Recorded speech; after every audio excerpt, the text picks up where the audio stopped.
And then to wrap us up today, I'm going to call on Father Peter Walsh, our campus minister, to introduce our next speaker, Carrie Robinson. And so we encourage you, if you need to use the restroom, do so. We're going to keep the program going to stay on time this afternoon. But Father Peter, if you would introduce Carrie for us. Thank you. Well, thank you, Marco. It's a real privilege and a joy to welcome to St. Edward's a dear friend and colleague, Carrie Robinson, and to introduce her to our Holy Cross family. Carrie is, it's hard to know how to put it, but Kerry is a force of nature. She is an amazing force of the spirit as well, and a force for great good in the life of our church. When I first met Kerry, she was the director of development and completing a very successful capital campaign at the St. Thomas More, the Catholic Chapel and Center at Yale University. And you know, that campaign was so successful because she didn't focus on the funds or on the building or the naming opportunities. She focused on expanding opportunities for young people, programmatic, spiritual, ethical opportunities for college students. And along with that came the success with the fundraising and the building of a fantastic building on the campus of Yale. I was so overjoyed to join with the team, only to have Kerry then move on to become the first executive director of the National Leadership Roundtable. So I was afraid I was going to miss out on the energy that she brings, but she kept an office in the building that she was responsible for establishing. It became known as the Happy Room because of her exuberance, and anyone, especially students who came to the center, knew that if you were feeling stressed out, you went into that wonderful environment of aromatherapy and goodness, and in just a few minutes you were feeling great again. I like to think of Kerry as, we're talking a lot about incarnation today, and in a way, she's an embodiment of holy wisdom herself. Kerry sets her table and produces choice meats and the finest of wines and bottles and bottles and bottles of single malt scotch when you come to her home. And I know I'm so grateful that that's not just a metaphor as it is for holy wisdom, but a very lived experience for people who enjoy her form of radical Catholic hospitality. But I think, and I think the most important contribution, of which there are so many in her life, is her mentoring and providing space and opportunities for young Catholics to do as she has done, to step into leadership roles at various levels of the church. Kerry came to St. Thomas More with not only a newly minted Master's of Arts in Religion from Yale Divinity School, but also as part of a family with a generations-long commitment to Catholic philanthropy with the Raskop Foundation. And part of that philanthropy that Kerry has done such a wonderful job at is encouraging lay leadership among college students and recent college graduates, and she'll be sharing some of that. So thank you, Kerry, and welcome to our Holy Cross family, of which you are now a permanent member.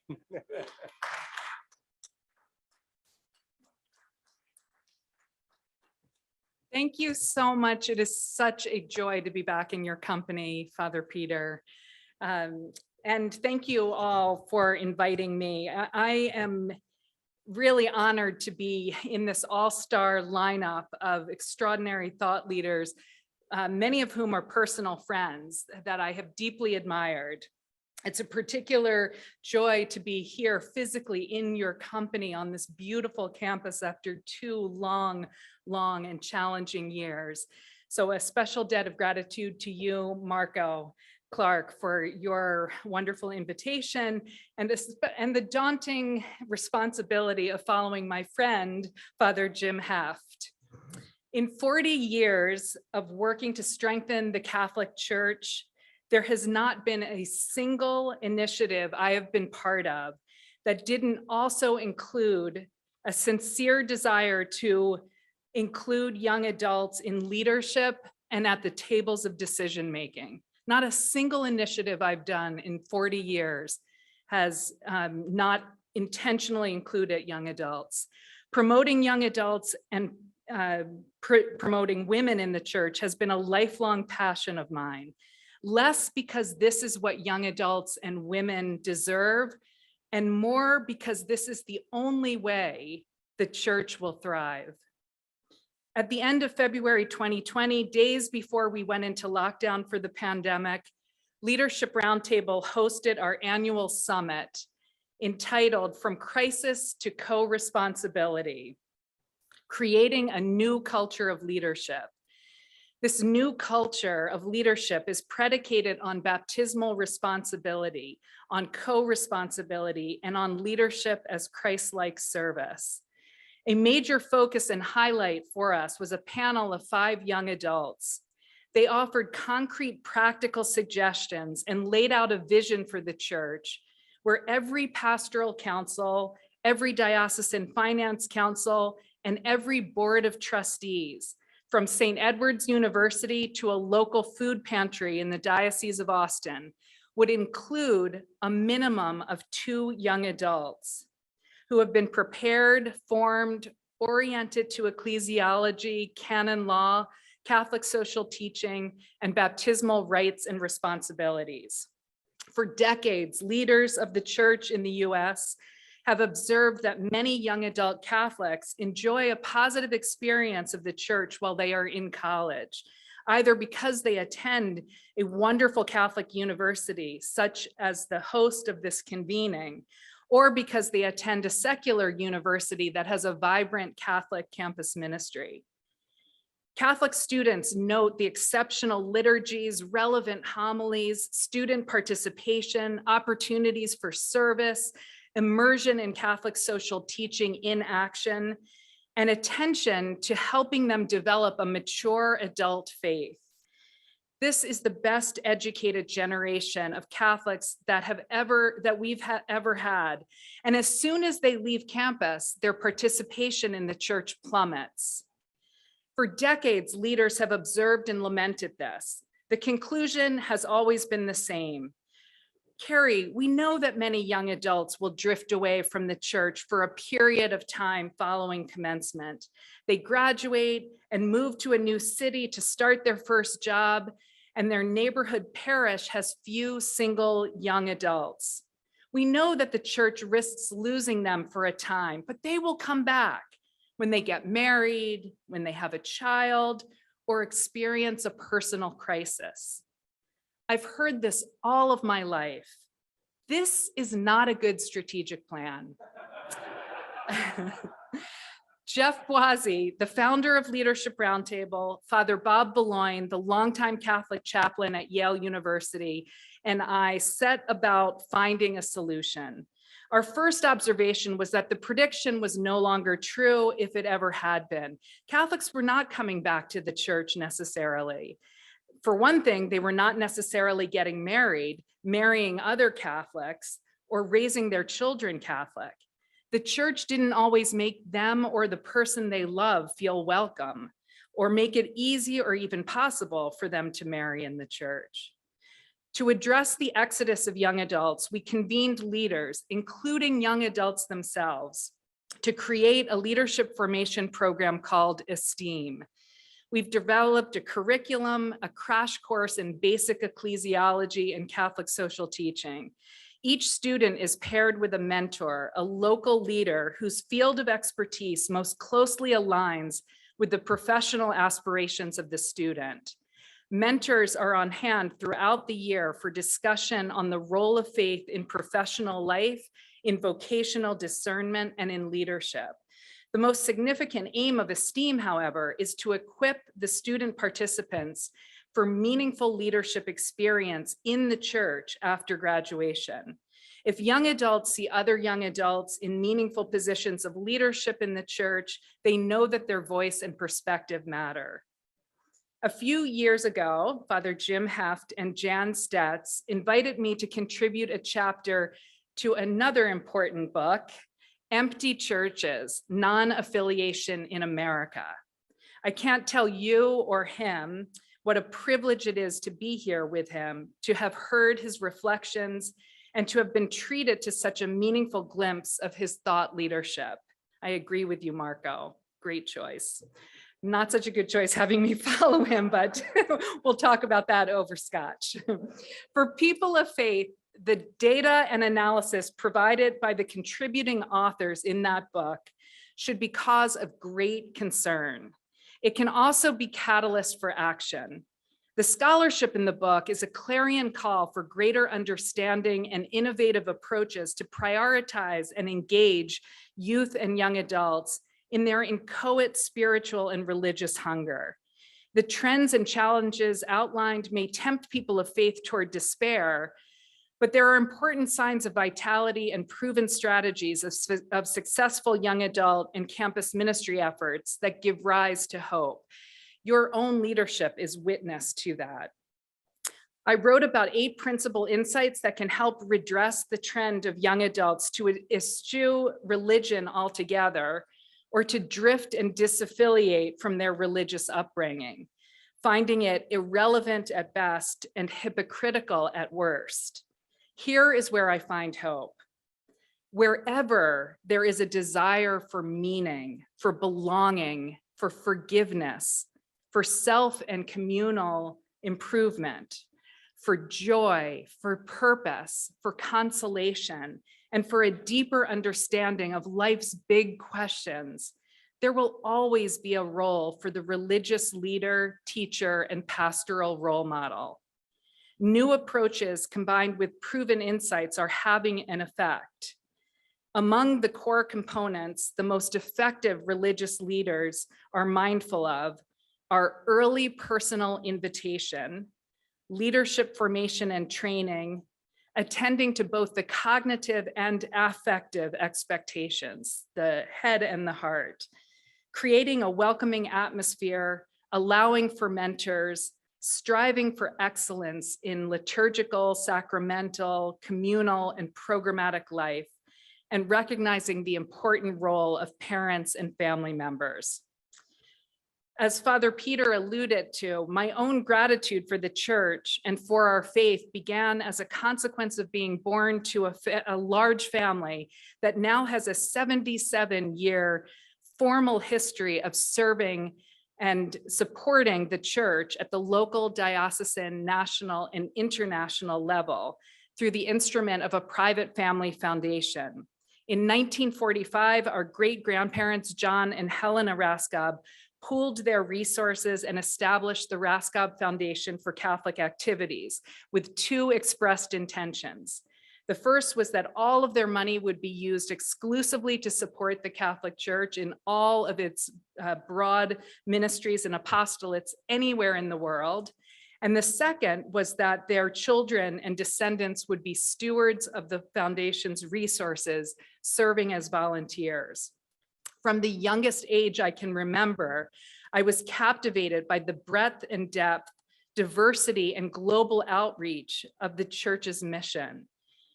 It was the people, our applicants and grantees, however, who were the most compelling. Time and again, as a child, I met women and men, ordained religious and lay, whose lives were dedicated to alleviating human suffering, advancing justice, promoting peace, and providing education, healthcare, reconciliation, and hope to others. And despite what they witnessed in terms of causes and conditions of human suffering and inequity, they evinced a palpable sense of joy. Their lives had purpose. They were profoundly compelling moral heroes and heroines. I wanted to be like them, and I grew to appreciate the church because they were the very best face of the church. It is the first clue to effective evangelization, witnessing moral integrity, purpose, joy, and freedom in others who credit their faith with informing who they are, how they live, and what they value. Ask any person of faith why they are believers, and they will invariably point to the example of someone who deeply inspired them, encouraged them, taught them, or cared for them at a formative point in their life. This is what you all do. Let me offer brief comments on these eight core components. to be effective at cultivating faith in young adults. So first, early invitation. What is most striking about the RASCOB example is the emphasis placed on ensuring that the youngest members of the family are afforded meaningful opportunities of leadership and decision-making. Upon turning 18, one is formally invited into membership. Accepting the invitation entails a 3-year apprenticeship. Each apprentice is paired with a relative of their choice who serves as mentor. By unspoken fiat, it is the youngest members of the family who are preferentially encouraged to serve as committee chairs to represent the family to bishops or at national Catholic conferences and to stand for election to the Board of Trustees. Young adults are encouraged to make site visits, interview applicants, ask questions, and learn firsthand about the diversity of ministries under the auspices of the Catholic Church. It is perhaps the single most effective defining characteristic of the RASCOB Foundation. The youngest members of the family are the ones whose formation and training is prioritized and who are most encouraged in genuine leadership opportunities. The consequence of this habit is a far greater investment in the life of the foundation and in the life of the church. We're now 6 generations of our family actively engaged in this ministry, most of whom confess to me as if they had not been invited early, they don't even know if they would be Catholic in their 50s and 60s. If the RASCOB Foundation experience and reflection has any light to shed on the church's own challenge, it is this: prioritize young people, young adults, invest in them and equip them for responsibility early. Create a culture of formation that is other-centered in order to inspire commitment, belonging, and meaningful purpose. And create opportunities or otherwise make room for young adults in leadership, even if that means stepping aside to do so. Second, meaningful leadership. Like young members of the RASCOB family, young alumni of esteem are well prepared and wholly encouraged to assume meaningful leadership and active participation in the life of the church. They are recognized, invited, trained, encouraged, affirmed, and appreciated for their meaningful participation. Waiting until they are much older before including the best and brightest young adult Catholics on pastoral councils or boards of trustees, diocesan finance councils, and invisible decision-making roles is to risk losing them altogether. And when we don't see others who resemble us in leadership, we wonder if we truly belong. Mentoring. Young adults are eager for mentors in their field of study, in their vocational discernment, and in their careers. They want, as trusted confidants, people they look up to and admire. They want to be taken seriously and be understood. They want to learn from example, avoid mistakes when possible, and be encouraged when they must start anew or assume new responsibilities and paths. Mentors can often be invaluable in introducing young adults to other leaders in their fields and pave the way for relevant opportunities. My first mentee through the Esteem program was a young woman at Yale Divinity School who truly aspired to one day run a dicastery in Rome. And the Pope Francis has just made this change to some governance structure, and she's ready. For hospitality, much of my work focuses on the leadership of young adults in the church, but of course, not every young Catholic aspires for leadership in the church.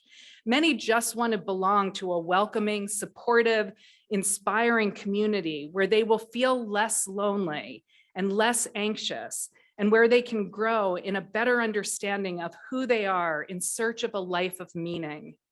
For faith communities, a culture of hospitality and welcome is essential, and it must permeate every aspect of the community and exclude no one.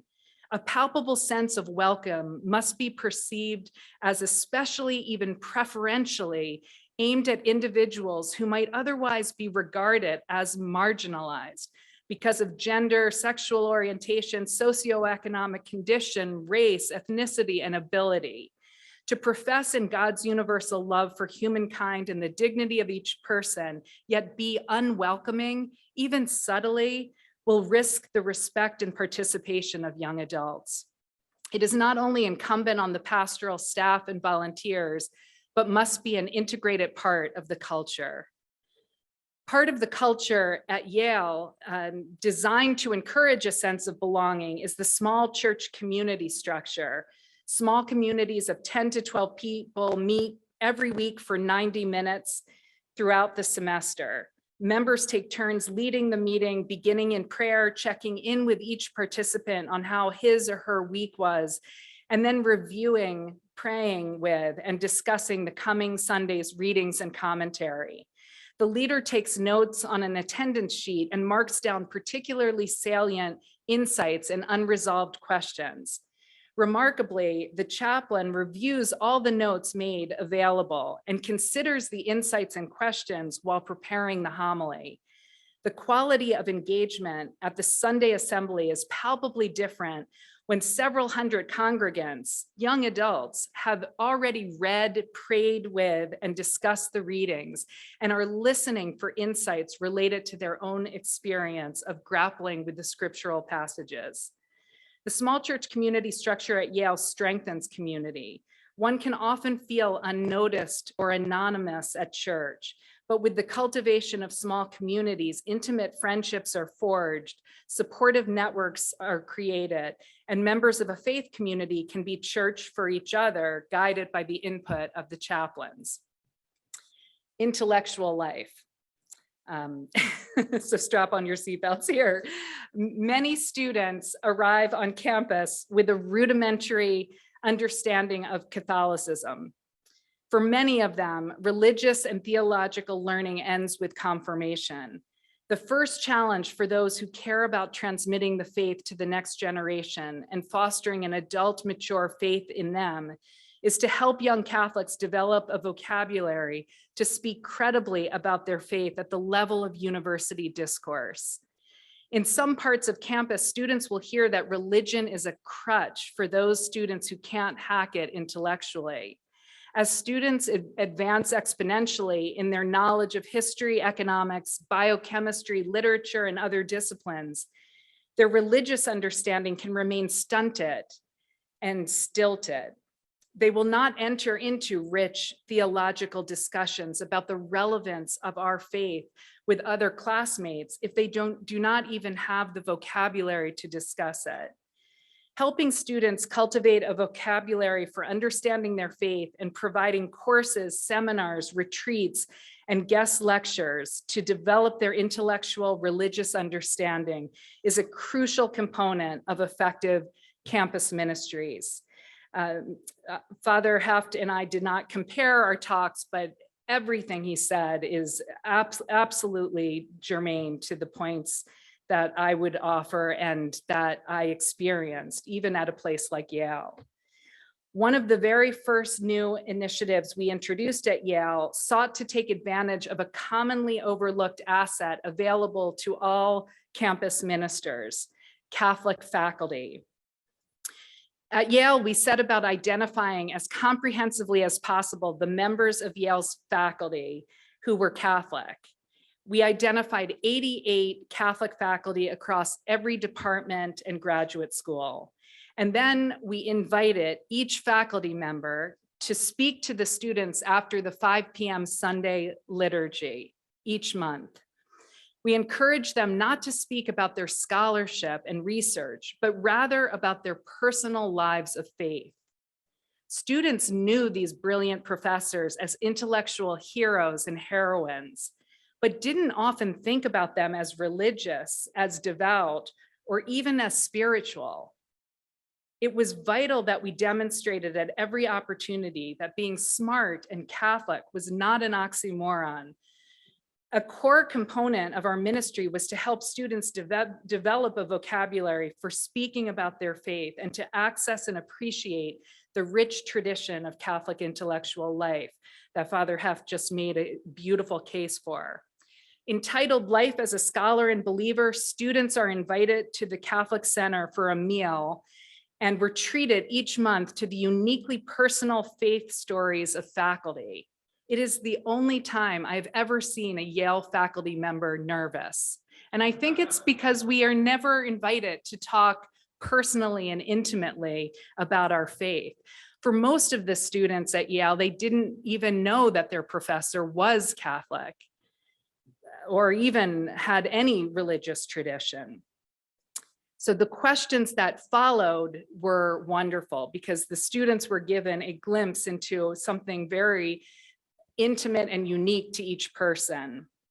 The outcome of the introduction of this new initiative was that students who had never before attended an event or even Mass at St. Thomas More Chapel began to attend regularly, drawn to the personal and often riveting life stories of their revered professors.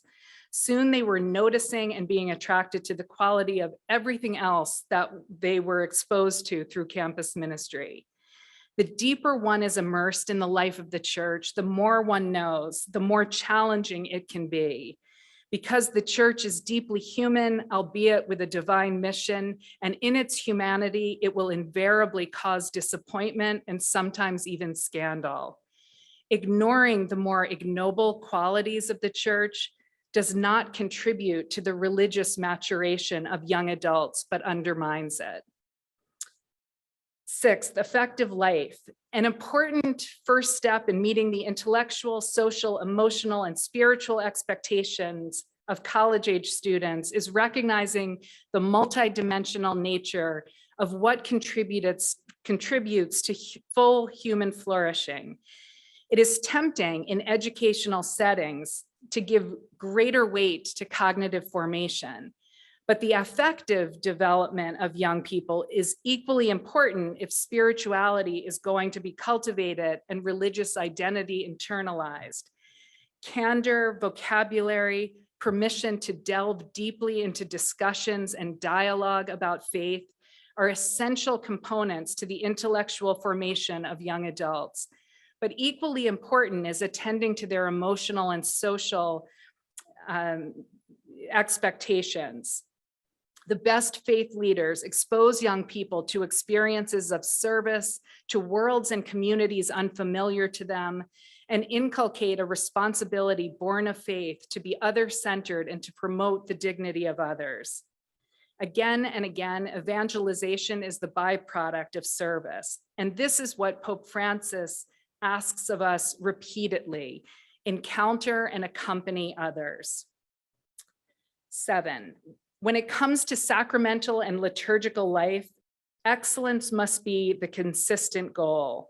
A well-crafted homily, beautiful music, and hospitality are key components for creating meaningful liturgies. Excellent preaching is not only crucial, its opposite can adversely impact one's active participation in the celebration of the Eucharist. Young adults in particular are looking for a kernel of inspiration, a helpful and practical insight, and motivating advice. The best homilists make it look easy, but in fact devote hours of preparation to ensure a high level of quality to both content and delivery. One priest friend of mine has established homily duty in his parish. Like jury duty, each parishioner is expected to serve at some point as a consequence of belonging to the parish. Homily duty entails meeting twice with the pastor and 11 other parishioners, once before the Sunday liturgy and once after. The first meeting is to help inform the content of the homily by sharing insights with the pastor and applying the readings to the lived experience of the community. The second meeting is to offer critique of the homily from content to delivery. Implementing this practice in a campus ministry setting would further involve young adults in the important preparation and experience of excellent, relevant liturgies. Another priest friend of mine is frequently complimented for his homilies. He's made it his practice every time he receives a compliment from a student after Mass to reply, "Tell me one thing you liked about it and one way you would have improved it." And he listens. Excellent preaching matters and should not be rare in our Catholic communities, especially if we want to attract and keep young adults. Now, I know that St. Edward's benefits from my good friend, Father Peter Walsh, so you all are probably thinking, just speed up this chapter. You're so fortunate to have him. Finally, the role of the parent and family. Young adults are eager for meaning and eager to make a positive difference in the lives of others. When tragedy, loss, or sorrow strikes, young adults want to know why bad things happen. Responding with a ministry of presence, of pastoral care, of deep listening is often the best first approach. The simple act of showing mercy and compassion at a time of desolation or confusion in a young adult's life can remain with the young adult for a lifetime. Most young adults want a life of meaning and find meaning in serving others and in working to make this a better, more just, more merciful world. There is tremendous altruism and generosity of spirit among young adults. They are frequently guileless and not jaded. The desire to change the world for the better, to make a positive difference, to advance justice, peace, environmental care, and protection is demanding work. My own young adult children aspire to this, and at times have expressed to me that they don't need to be Catholic to make a positive difference in the world. The truth is, of course, they're right.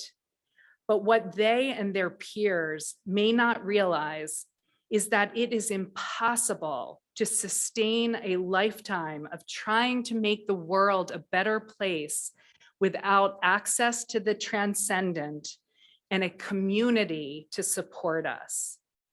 That is what our faith offers. Participating in this conference, I am well aware, are leaders and educators, and many of you are young adults yourselves. All of you work with young adults, our best educated, most promising generation.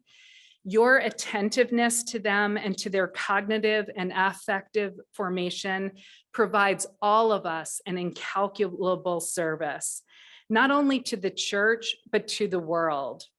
We don't say thank you enough. Thank you. Thank you for how you've dedicated your life, for how you live out your vocation to educate and to provide moral heroism to young people.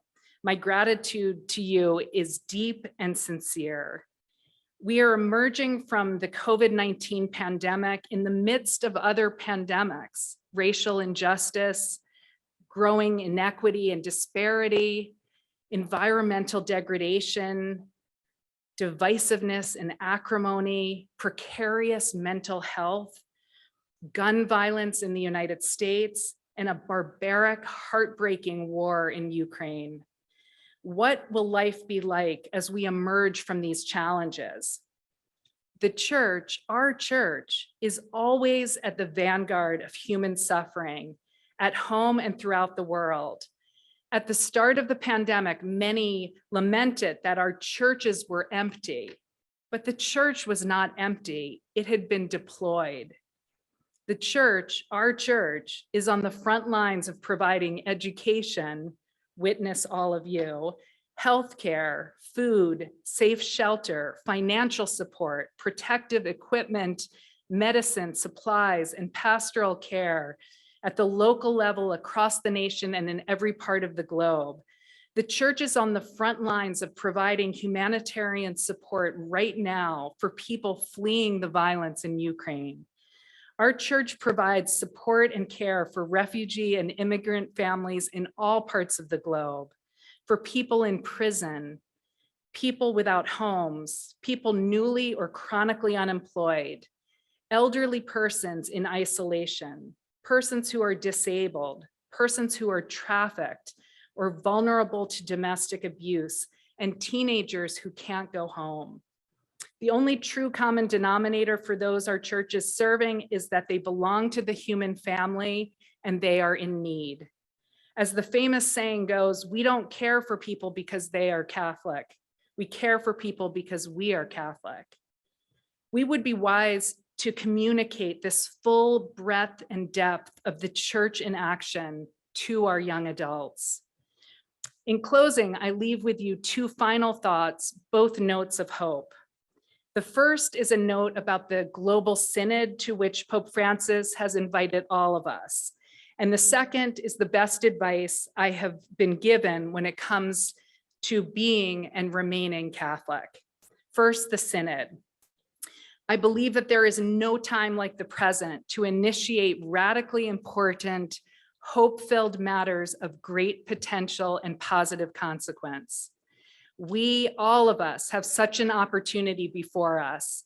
With the synod, I know it is tempting to be pessimistic or worse, cynical, but that is not what we are called to be. We are a people of hope.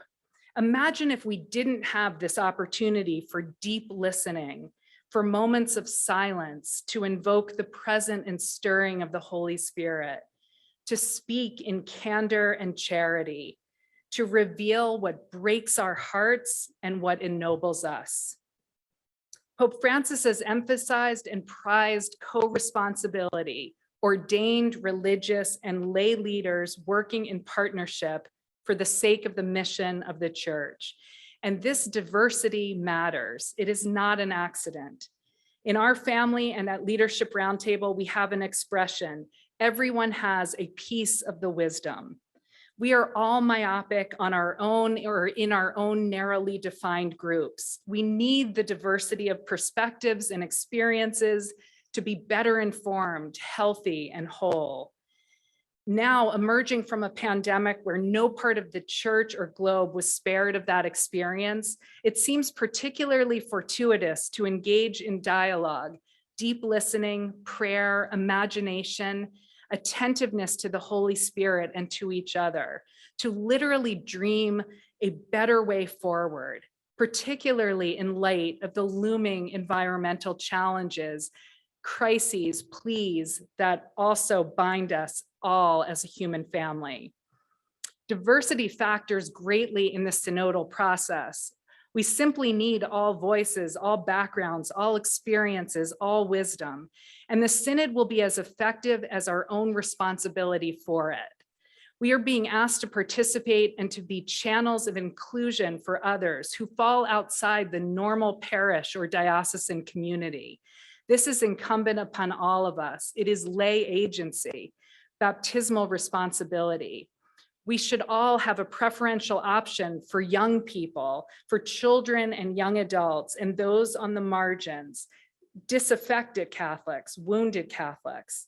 I've been struck from the beginning at how much of an emphasis Sister Natalie Beckard, leading the Global Synod with Cardinal Grech in Rome, herself puts on including young adults, not just as participants, but as members of the leadership teams facilitating the process.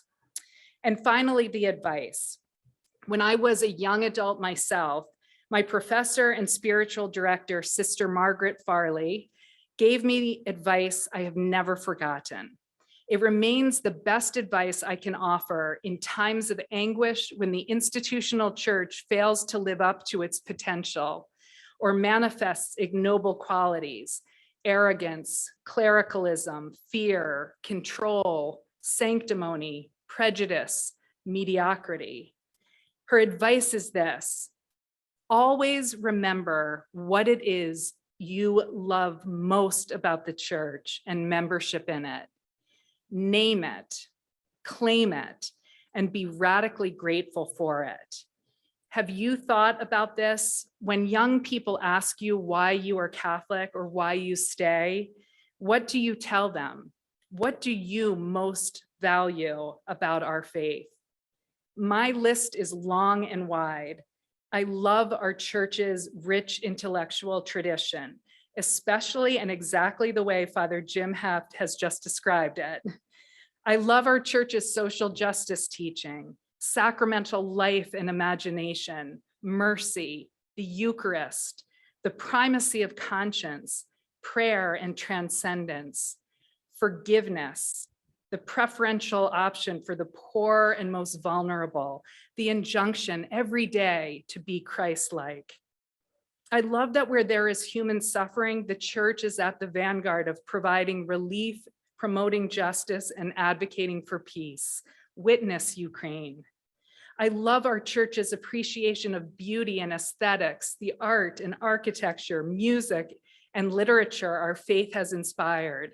I am daily grateful for Pope Francis. I love that he has given us Laudato Si and Fratelli Tutti, and that these provide people of goodwill a seminal roadmap to care for our common home and one another. And with the heartbreaking loss of my friend, Father Bob Boulogne, I'm grateful more than I can say for our church's articulation of the communion of saints, the conviction of eternal life, the fact that love doesn't end with death. I submit that there is many personally held and valued reasons why one loves the church, as there are members of the church. My advice to you is be clear often about what it is you most love and value, for that will sustain you in times of challenge and difficulty. My best answer at its heart is simple. I love the church and have, from a young age, have dedicated my life vocationally to serving the church and will never give up on the church because of one thing: you.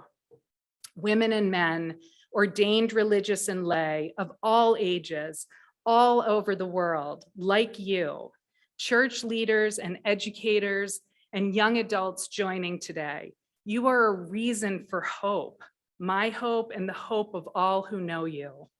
Never underestimate that. Encouraging young adults to know that there is many personally held and valued reasons why one might love the church, as there are members of the church, is instructive. Helping them to be clear often about what it is they most value will sustain them too in times of challenge and difficulty. Thank you.